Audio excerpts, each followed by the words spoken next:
Welcome to recipes in my way. இன்றைக்கி நம்ம அருமையான சுவையில் ஒரு லஞ்ச் பாக்ஸ் ரெசிபி தான் செய்ய போகிறோம். இது எப்படி செய்கிறது, இதுக்கு தேவையான பொருட்கள் என்ன பார்க்கலாம் வாங்க. பாத்திரத்தில் 1/4 கப் அளவுக்கு தண்ணி ஊற்றிக்கலாம்.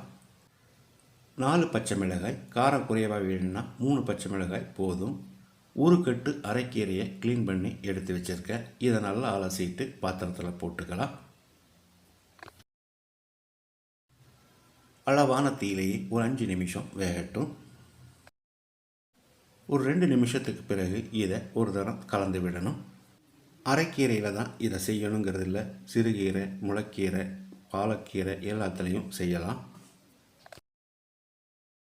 கீரை நல்லா வெந்துருச்சு. இப்போ இதை எடுத்து ஒரு பிளேட்டில் கொட்டி ஆற வச்சிடலாம். நல்லா ஆறின பிறகு மிக்சியில் பேஸ்ட்டாக அரைச்சி எடுத்து வச்சுருக்கேன். வாணலியில் 1 டேபிள் ஸ்பூன் எண்ணெய் ஊற்றிக்கலாம். 1 டேபிள் ஸ்பூன் நெய்,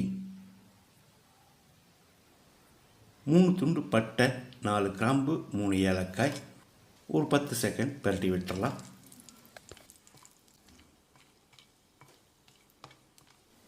இதோட 1 டீஸ்பூன் சீரகம்,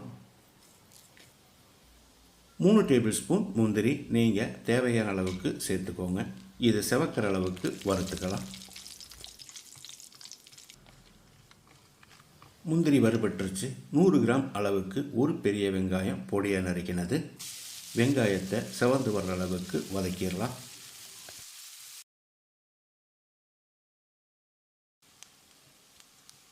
வெங்காயம் இந்த அளவுக்கு வதங்கினது போதும். இதில் மீடியம் சைஸில் ஒரு தக்காளியை பொடியாக நறுக்கி வச்சுருக்கேன். இதை போட்டுக்கலாம். தக்காளி மசிகிற அளவுக்கு வதங்கட்டும். தக்காளி மசிகிற அளவுக்கு வதங்கிருச்சு. 1 டேபிள் ஸ்பூன் இஞ்சி பூண்டு விழுது சேர்த்து பச்சை வாசனை போகிற அளவுக்கு ஒரு 30-40 செகண்ட் ஃப்ரை பண்ணி விட்டுடலாம்.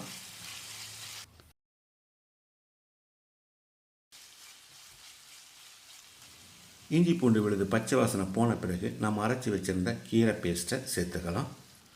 கூடவே கொஞ்சமாக மிக்ஸி ஜார் அலசி தண்ணி ஊற்றிக்கலாம்.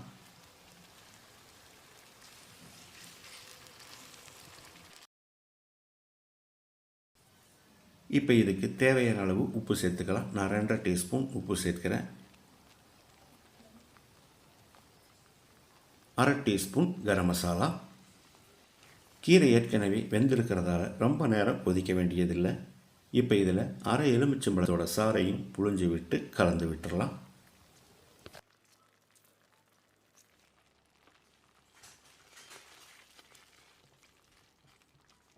இப்போ ஸ்டவ்வில் தீயை குறைச்சி வச்சு உதிரியாக வடித்து வச்ச சாதத்தை சேர்த்துக்கலாம்.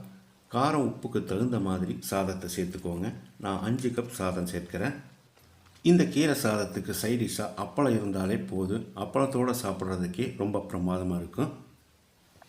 கீரை சாப்பிட பிடிக்காதவங்களை கூட சாப்பிட வைக்கிற மாதிரி அருமையான சுவையில் ஆரோக்கியமான வகையில் நான் செஞ்சுருக்கிற இந்த அரைக்கீரை சாதத்தை இதே மாதிரி இதே அளவுகளோடு நீங்களும் செய்து பாருங்கள். இந்த வீடியோ பிடிச்சிருந்தால் லைக் பண்ணுங்கள், கமெண்ட் பண்ணுங்கள், ஷேர் பண்ணுங்கள். சப்ஸ்கிரைப் பண்ணாதவங்க சப்ஸ்கிரைப் பண்ணுங்கள். மறக்காமல் பெல் பட்டனை கிளிக் பண்ணுங்கள்.